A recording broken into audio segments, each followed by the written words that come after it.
नमस्कार, मैं सम्राट। आज हमारे चैनल में आपका स्वागत है। इस वक्त हमारी मौजूदगी है जगनपुरा न्यू बाईपास के पास। यहाँ पर आप देख सकते हैं हमारे साथ मौजूद हैं भदोही विधानसभा के पूर्व विधायक प्रत्याशी एवं मजदूर यूनियन के नेतृत्व करता है। पूरा परिचय इन्हीं से जानते हैं, सत्यानंद जी से। क्या कुछ कहना है इस मजदूर दिवस के शुभ अवसर पर, आइए जानते हैं इन्हीं की जुबानी। सर, पहले तो पूरा परिचय दीजिए मजदूर दिवस के शुभ अवसर पर और क्या कुछ कहना चाहते हैं। आपके मार्फत सभी आज मजदूर दिवस के अवसर पर सभी मजदूर साथियों का, मजदूर भाइयों का बहुत बहुत शुभकामना, बधाई।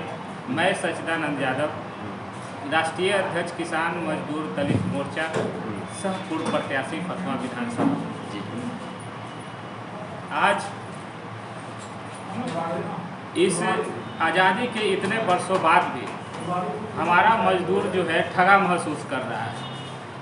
जो प्रत्येक सरकार के सर्वांगीण, इस देश के सर्वांगीण विकास में हमारा योगदान रहा है, लेकिन आज़ादी के इतने वर्षों बाद भी आज हमारे मजदूरों के लिए सार्वजनिक जगह पे शेड की व्यवस्था नहीं है, पीने के लिए सुलभ पीने के लिए पानी की व्यवस्था नहीं है, सुलभ शौचालय की व्यवस्था नहीं है, और उनके बच्चों को उचित शिक्षा के लिए सरकारी स्कूलों या प्राइवेट संस्थाओं में भी उचित शिक्षा देने का कोई संसाधन नहीं है, और बच्चों को, मजदूर के बच्चों को छात्रवृत्ति भी नहीं मिलती है ताकि वह अपने बच्चों को उच्च शिक्षा की प्राप्ति कर सकें।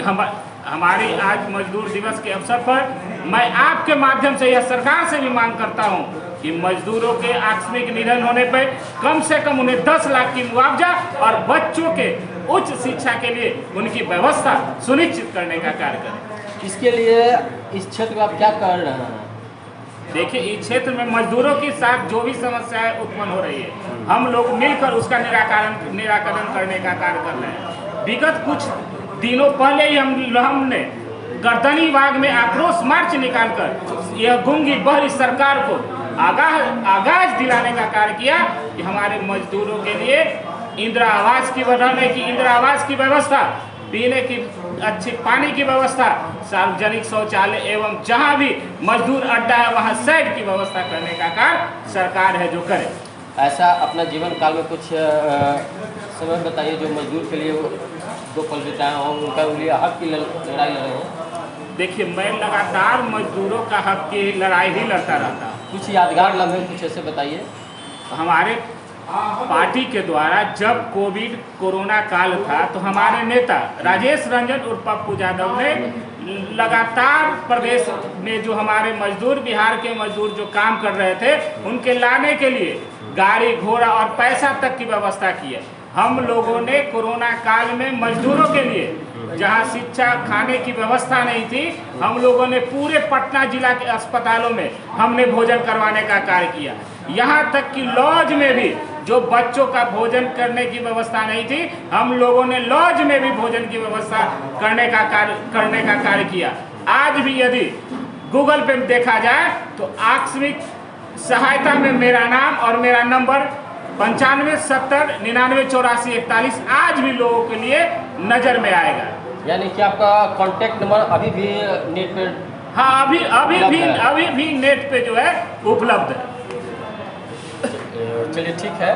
तो आप देख सकते हैं इनका क्या कुछ कहना था। मतलब इनका मजदूरों के लिए हमेशा अपना दिल से जो दर्द है छलकता रहता है, मजदूरों के लिए प्रगति के कार्य करते रहते हैं। तो इस दौरान हमारे साथ और भी जो मजदूर के ट्रेड यूनियन के प्रदेश अध्यक्ष हैं, आइए जानते हैं उनका पूरा परिचय और इस क्षेत्र में क्या कुछ कर रहे हैं मजदूर हित के लिए। आइए जानते हैं इन्हीं की जुबान में। पहले अपना परिचय बताइएगा सर। मेरा नाम शिवजी प्रसाद यादव हुआ, बिल्डिंग मजदूर यूनियन बिहार का प्रदेश अध्यक्ष हूँ और trade union coordination centre TUCC का मैं प्रदेश महासचिव हूँ। और इस बिहार में और ख़ास करके पटना में मजदूरों की लड़ाई हम लोग 1982 से लड़ रहा हूँ। मजदूरों की लड़ाई, हक हुकूक की लड़ाई हमेशा लड़ते रहता हूँ। मजदूरों को कहीं गिर गया, मर गया, उसका समस्या निराकरण करने के लिए हमेशा तत्पर रहता हूँ। और आज की डेट में मैं बता रहा हूँ कि मजदूर का जो स्थिति है बहुत बद से बदतर हो चुका है। आज आप जानते होंगे कि मजदूर और मकान मालिक दोनों के बीच में जो है आज जो है मजदूरों का काम करने के बाद मजदूरी मार ली जाती है, उसको काम करा के जो है भगा देने का काम करता है, झूठा केस में फंसा देने का काम करता है। लेकिन हमारा संगठन जो है उसे निराकरण करने का काम करते आ रहा है। आज के डेट में मजदूरों का कोई राजनीतिक पार्टी वाला भी देखने वाला नहीं है। आज जो है बहुत सारा लोग जो है पार्टी वाला जो है, कहीं आप देखते होंगे कि मजदूर का प्रतिनिधि न राज्यसभा में, विधानसभा में, विधान परिषद में या लोकसभा में, न आपको जितना बड़ी से बड़ी पार्टियां हैं आप खोज के दिखा दीजिए, एक भी मजदूर नेताओं का जो है भेजने का काम कर रहा है। आपका कहना है कि हमेशा मजदूरों का शोषण हो रहा है, शोषण होता आ रहा है। आज भी मजदूरों को आज़ादी नहीं मिली है, आज भी जो है आज़ाद मजदूर लोग नहीं हैं। आप देखे होंगे कि जो है पटना के चौक चौराहों पर आप देखे होंगे, वहाँ जो है अपना श्रम बेचने के लिए हाट लगाता है, ऐसा कोई कि नहीं देखते होंगे।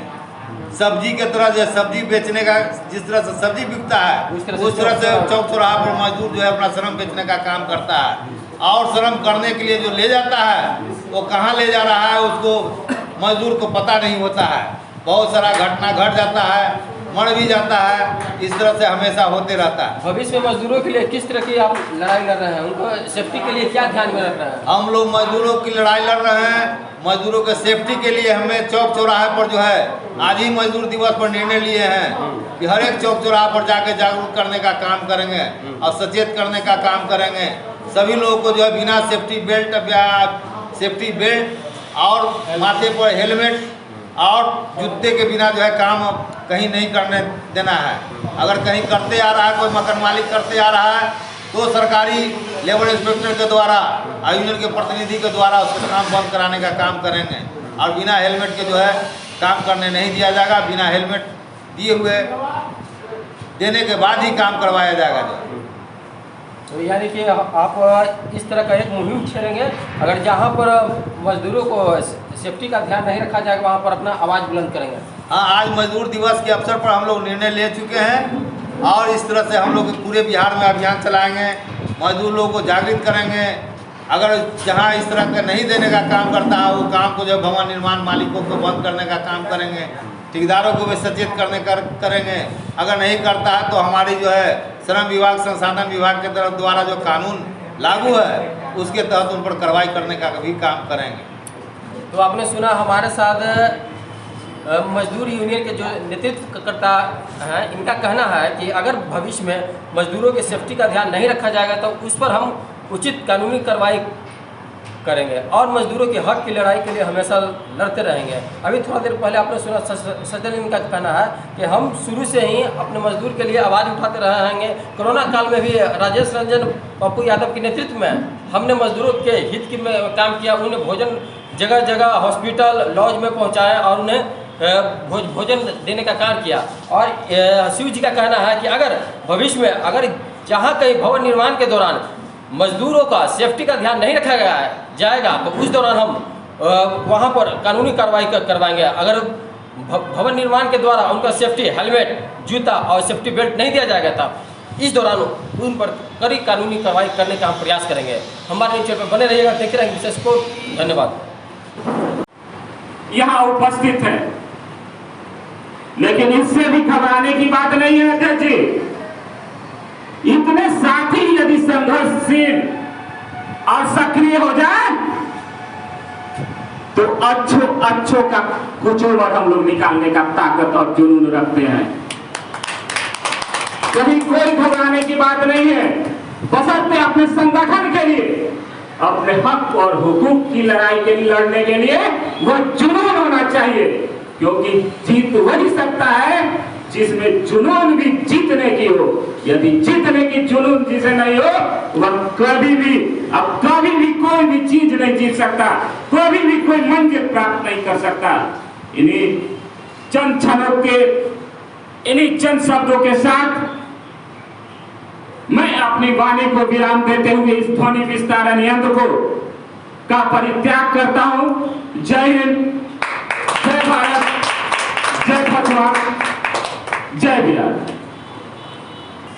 सदस्य के रूप में मनोनीत किया जाता है और 5 जून से जो है 5 जून को जो है शेर सदस्यता अभियान का जो है शुरुआत किया जाएगा और 10 तारीख को जो है 10 जून को जो है एक हम लोग बैठक रखेंगे जो पटना जिला और राज्य के तमाम जिलाओं के पदाधिकारियों लोगों को बैठक बुलाएंगे इसी कमेटी हॉल में और उस दिन सभी लोगों को जो है सदस्यता अभियान में जोड़ने का काम करेंगे। जो सदस्यता अभियान हमारे प्रदेश महासचिव कुमार अनिल ने कहा है